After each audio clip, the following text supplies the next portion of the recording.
I knew I saw him out there with a walker.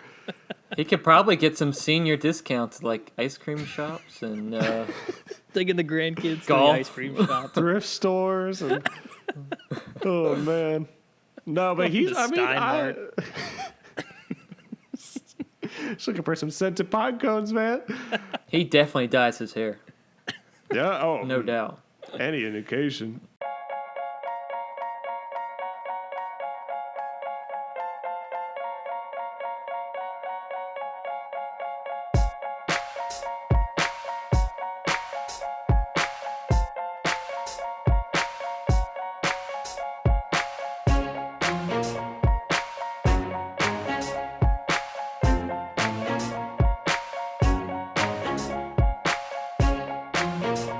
What's up, Guff? We are back. We are here. Joy Marino, James Reiner, Zach Maziarz. We are grown up fantasy football. And today we are looking into the future a little bit. We're going to do a little bit of predictions for the top 5 fantasy football busts for the rest of the season. Ooh. Yes. Now, you may have already seen us talk about the top 5 mid-season busts at the top there. But if you're new to this channel, go ahead and subscribe to get all this kind of juicy fantasy football content. We're breaking down player showdowns, and we're giving you kind of busts, all this kind of interesting fantasy football information in a quick, digestible video for you. And hey, we're also on podcasts too. If you want to listen to the podcast, anywhere you listen, just Grown Up Fantasy Football. But go ahead and like and subscribe. And boys, are we ready to get into the top 5 busts for the rest of the season? I think we are are. ready. Yes. If all 5 of our picks are on your fantasy team, go ahead and stop fantasy football. This Yes. is kind of a Halloween themed episode, as this is very scary for you if you own any of these players. If any of these players are on your team, abort. And if all of them are, then you should just quit fantasy football altogether. Oof. Exactly. Take a big print of your roster and tape it to your head, and that'll be your Halloween costume. I'm going to do that. That's not a bad idea. Yeah. Well, we ready to get into it? Oh, yeah.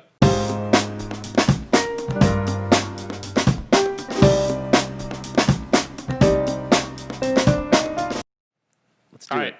Let me start us off with the number 5 top rest of season bust. We have Ezekiel Elliott of the Dallas Cowboys. I don't think this is a name I ever think I would have spoken from the lips of this mouth. It hurts. Joey's a little concerned.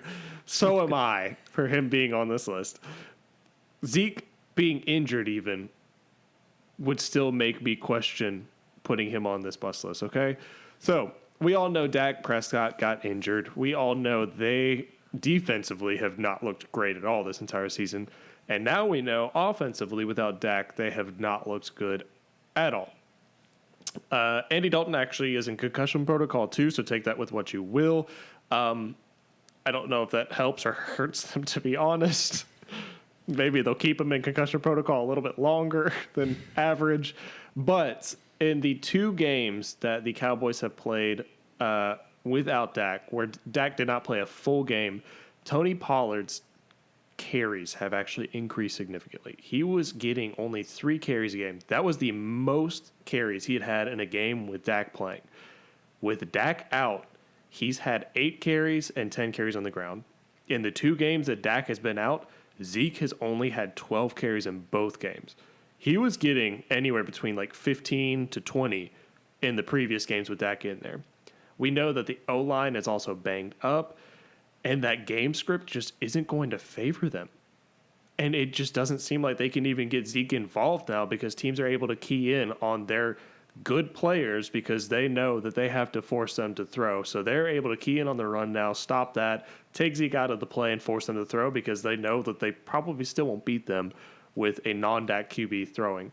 So looking at the remaining schedule as well, it's pretty concerning. Now I know it's Zeke, so any of these games, he could just have a lights out game because he is a monster. He is a star athlete, but they play teams like Pittsburgh, Philly twice, Baltimore, Washington. All of those are top 10 run defenses. So you're telling me that those top 10 run defenses not only are good run defenses, but they can also key in on the run, knowing that you're not going to beat them in the passing game. I don't like it. I don't like it for the rest of the season. Zeke is someone you spent up high on and you want to return that value, but I think it's time to abort quickly. If you can try and get rid of him for some value right now before people start catching on. We thought it was going to be okay, feast with Zeke, run it with him more to try and establish the run and get Dalton a little bit comfortable in this offense and then pass second. But it's just looking like their teams, since their defense is so bad, they get out to such the other team gets out to such an early lead that they can't do that. So what do y'all think? It pains me to have Zeke here on this list, but what do y'all think about this? Yeah, this is just our best guess. Zeke could still be good for the rest of the season, but I think the best advice is what Zach said. Try to trade him because you're going to have to put him in your lineup every week, and if teams are smart, they'll just take what Washington did as their blueprint. Shut down Zeke, make Andy Dalton throw, and you win the game. Yeah. I don't know why teams wouldn't continue to do this, and they are playing good defenses, like you said. So, best advice, trade them. Yeah, like you said, Washington laid the blueprint on how to beat them. Plus, with the line being injured and just ravaged by injuries, you don't. Zeke has incredible talent. Don't get us wrong, and we'd still love the talent of Zeke. But the best advice, is just trade him. I mean, you've got to stymie your expectations with him pretty heavily because Dak made the defense respect the pass. No one respects the pass with Andy Dalton in there, and now No one Ben respects DiNucci. the Cowboys as a whole. That's also kind of true. They don't respect themselves. Honestly, How do they expect others to? I don't think the players respect Mike McCarthy, honestly. I think that it's just... That I don't franchise know. is a hot mess. Right It now. is. You know who they need? Who do Des they need? Bryant.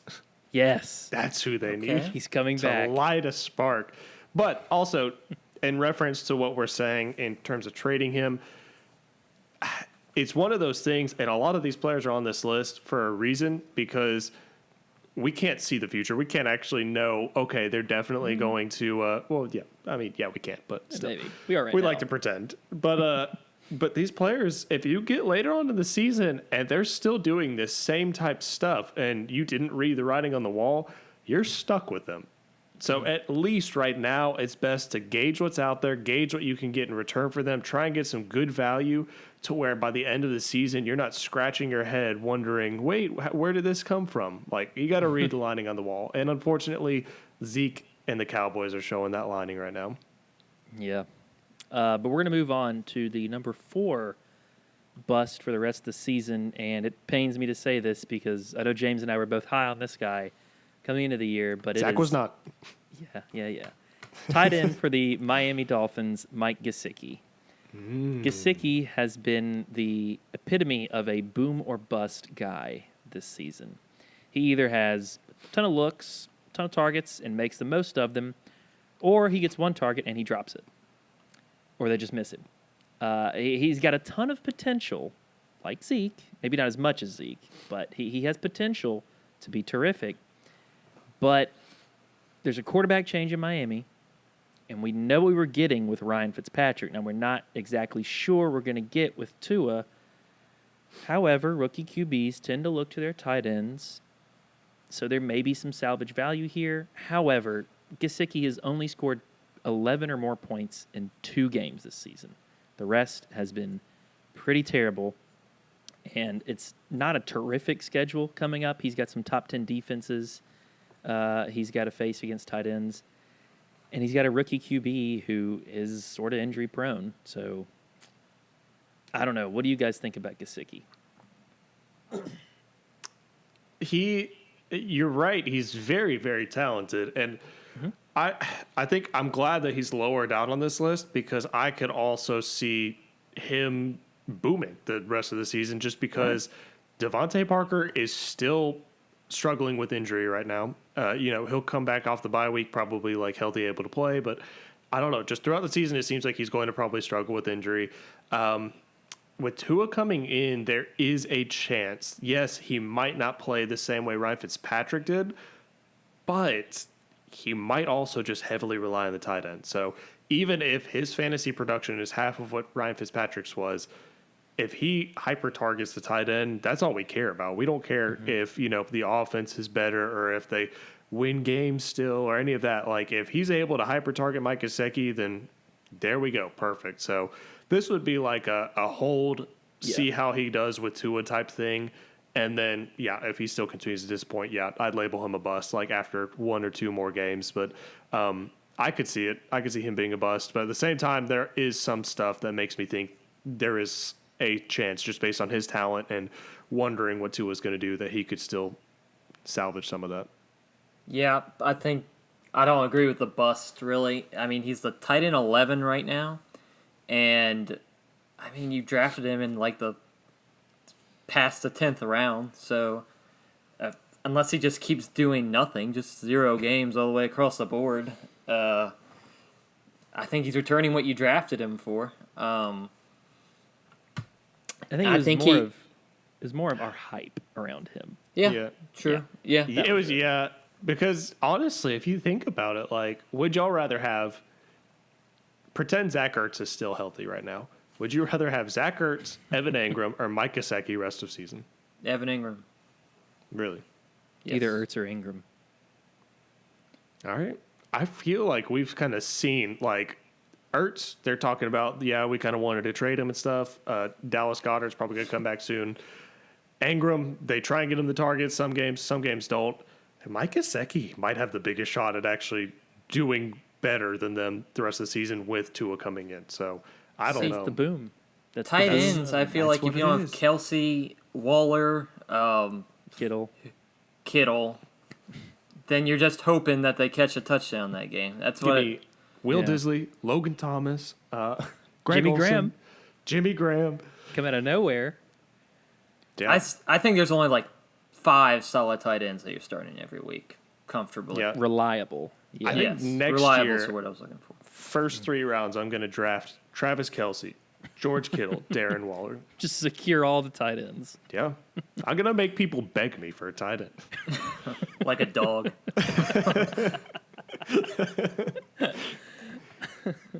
All right, James, give us our number 3. Our number 3 is CeeDee Lamb, and much for the same reasons as Zeke. He is not going to produce without Dak Prescott at quarterback. We've already seen it 2 weeks in a row. Last week he had 3 points. This week he had under 1 point. I think he had... Did he fumble or something? I don't think so. I just think it was a poor outing. Let's see real quick. Let's find out. No, he didn't fumble. What He was his had- points? He had 1 rushing yard. Oh, that's it. Wow. So not a single catch. Oh, That's Yikes. crazy. On 5 Yeah. targets. You might be able to drop CeeDee Lamb, actually. Who's going to get him the ball? I do not trust Andy Dalton or the other quarterback. You don't trust Ben DiNucci. I do not. No, definitely not. Cooper, I think, is the James. only receiver you can go forward with on that offense. yeah. I'm liking what I'm seeing out of Cooper just because, first game Andy Dalton started 10 targets. Last week, 7 targets. It looks like Cooper's just the one that they're going to start going to. He's the vet in this offense. He's going to get the targets. CeeDee Lamb, great talent, but he's a rookie still. It's one of those things where a new QB is going to come in. They're going to try and find that established wide receiver that's been in the offense. So, And it's weird, we always, the common knowledge is to avoid rookie wide receivers, route concepts. The game is a lot different at the wide receiver level than the college level. personalities. Yeah, exactly. yeah. But with CeeDee Lamb, you didn't really see any of that. He was still incredibly efficient for fantasy. But, yeah, no Andy Dalton, no Dak. It's not a good outlook. It's really hard to trust him. I mean, I don't think you're benching him per se, I think he's probably a trade candidate, though. think I don't all know of what these- you Or not get bench. for him. I meant drop. Excuse me. Oh, okay. Yeah. I would probably hold him just to see. I can't remember what he did like 2 weeks ago with Dalton, but I don't know. The targets like aren't bad. Like it's not like he's getting more targets than someone like T.Y. Hilton or something. So I don't know. They got to go to somebody, and they can't always go to Amari Cooper. So maybe I mean, at least next week they're starting Ben DiNucci because I think Dalton's still going to be in the concussion protocol. I don't want to play Lamb then. yeah. But let's move on to our number 2 bust rest of season. And that is going to be Julian Edelman, wide receiver for the New England Patriots. So I was going to say wide receivers go as far as their quarterbacks go, but we've seen DeAndre Hopkins totally destroy that because he's played with like no one. But Julian Edelman is the best wide receiver in New England, but Cam has kind of capped him and limited him. They're running more with Cam, and Cam just doesn't look very good in these last 2 games since their unexpected bye with the coronavirus and everything. He's only scored 10 or more fantasy points in 2 games, and those 2 games came at the beginning of the year. So it has been consistently less than 10 points. He's wide receiver 47 on the year. And I don't see a whole lot of upside unless Cam can just get right, because I'm not sure I'm going to play him with Jarrett Stidham in there. He's more reliable with Cam in there. He's the number 1 option. But from where you drafted him, he's probably returning just about what you expect to get from. I think he was around the same. Around the same areas as like who do we mention in our last video? T.Y. Hilton. Ty, yes, he's probably around that same range as Ty. But what do you think of Jules? Why don't we talk about Julian Edelman the same way we do people like T.Y. Hilton and A.J. Green? He is old, okay? Old. He is. How old is he? Old enough. I'll tell you. There you go. I don't think he's that. I mean, like Tom Brady. Maybe He's Tom Brady 34. He's 34. What? Panic. Everyone panic. He's very old. Thought I saw him. Sell. Yes. Oh my gosh. Grandpa. I knew I saw him out there with a walker. He could probably get some senior discounts like ice cream shops and Taking the grandkids to the Golf. ice cream shop. Thrift stores. And, oh, man. No, but he's. The I mean, Steinmart. Just looking for some scented pine cones, man. he definitely dyes his hair. Yeah. Oh, No doubt. Any indication. Of course. But I think he's just older, and I think that Tom Brady made him look. I mean, he's a good wide receiver, but I think Tom Brady made him look very good.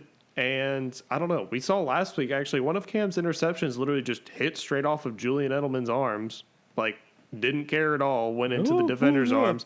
Yeah, and then he pulled like a little AJ Green where AJ Green ran the opposite way of the actual defender, like. He just sat there. He didn't even look like he was going to try and tackle him. I just think he's getting older. I don't want him at all. It's too hard to trust him. Didn't he like slam his helmet during this last game? Julian Edelman did? Yeah, I think he did. So are we starting to see the crotchety old man phase from I Julian think his pacemaker was acting up, probably. Absolutely. So obviously, the thing to know here about Julian Edelman is he's getting way too old for fantasy football. I mean, you said it, Joe. It's capped by Cam Newton. If Cam plays well, Julian Edelman will be a valuable fantasy asset. If Cam's not playing well, they won't be. And this is probably the most disorganized we've ever seen the Patriots. So Yep. we And just got I to see if mean, they turn it around. on the same side, we could put N'Keal Harry here. People thought, I mean, he's not like someone you spent high on, but Nah, he he's was a a waiver sleeper guy. and stuff, and now he's just a waiver wire ad because people are dropping him because, Julian's going to be the first one to get the targets. Then it's going to go to N'Keal, and he hasn't shown anything. So, yeah, and any Patriots wide receivers, I'm not too happy about right now. All right, well, let's move into our number 1, Cam Newton. Who saw that coming? We segued This- into that well.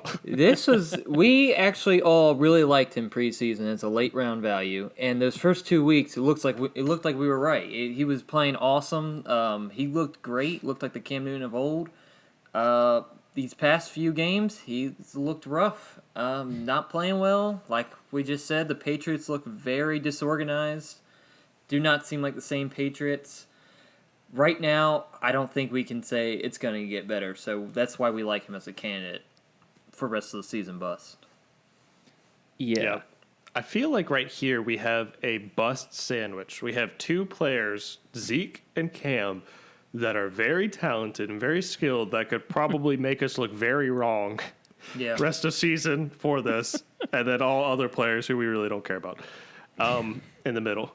But yeah, I agree. He hasn't looked good. He doesn't look the same. I think he heavily relies on the rushing. So it's kind of similar to Lamar, like we're seeing this year. You know, Lamar Jackson's a phenomenal runner, and he hasn't been as accurate or had as much passing efficiency as he did last year, which we figured would happen. But teams are able to key in on the run on him now to force him to pass. And because he's not as efficient as he was last year in the passing, his numbers aren't looking as good. It's the same with Cam. He's, looking to run first, and teams can try and key in on that run, stop that run, and then it forces him to pass, and he's not looking good, that passing. So, yeah, it's one of those things, though, like you said, James, we were high on him, and there's a chance I'm still slightly high on him, but it all depends on him, because I think he came out and said, I got benched this past game.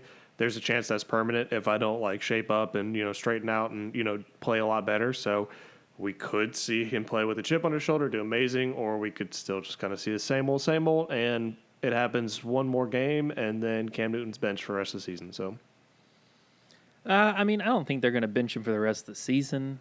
I think there's a pretty significant talent gap between him and Jarrett Stidham, and I don't even know who else they have on roster. Brian Hoyer, right? Yeah. Who played for him against the Chiefs. Yeah, what's kind of... So, game one against Gonna take us Miami. through Let's 7 go all the games. way back. 2019, game one. So, in game one against Miami, he only threw for 155 yards and no touchdowns. Then against Seattle, great game, but ended up on the losing end. But he threw for almost 400 yards and had a touchdown and still rushed for 2. So he still had a great fantasy day on both those games. However, since then, he hasn't passed for 200 yards. In fact, he hasn't passed for 175 yards since then. He had 162 against Vegas. He was out against the Chiefs. He had the Rona and was on bye. And then against the the Broncos, he only had 157, and then we saw against San Francisco, he had less than 100. He's trending very far down. Zach, you made a good point. He could be playing with a chip on his shoulder, and that could bring him back to fantasy relevance. But for right now, you drafted him in later rounds. He was not going as one of the first quarterbacks off the board. So yeah, I'm definitely taking a shot with somebody else, because upcoming he has Buffalo, then he has the Jets, so be careful. Then Baltimore, Houston, Arizona, who's been surprisingly good, the Chargers, the Rams, and Miami, and then Buffalo. So yeah, it's a tough slate to start with Buffalo and Baltimore. However, it looks a little more favorable down the road. You've got the Jets, you get Miami, the Chargers aren't great, and Houston. So yeah, unless he kind of shapes up, it's not looking good. It's really not looking good for fantasy. Could Cam possibly be done?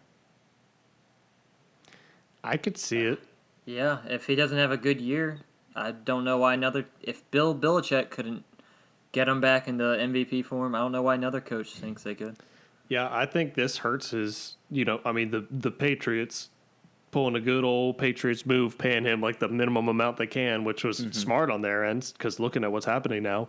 But, yeah, if he's not able to shape up and actually do well, if for some reason later on down the road they're like, hey, we already have a losing record, we're going to just go ahead and bench him and play with our actual future QBs and not the one we have a 1-year deal on, that's going to hurt his value for next year for other teams to sign him because he'll be cut, or his contract will expire. Other teams will look to sign him, and they're going to be like, well, you led the Patriots to a losing record and then got benched for a younger QB, so no. So, yeah, that could be it. Yeah, you were the one responsible for destroying the Patriots. Not Tom Brady leaving. No, of course not. But that's going to do it for our top 5 busts for the rest of the season. And from 5 to 1, that is Ezekiel Elliott, Mike Gesicki, CeeDee Lamb, Julian Edelman, and Cameron Newton. So, hey, leave a comment at the bottom below and tell us if we're idiots or if we're geniuses in predicting the future. And tell us who your bust of 2020 truly is. Bust. Yes, the must bust. So go ahead, like and subscribe. Go get guffed and grow up. You really messed that one up.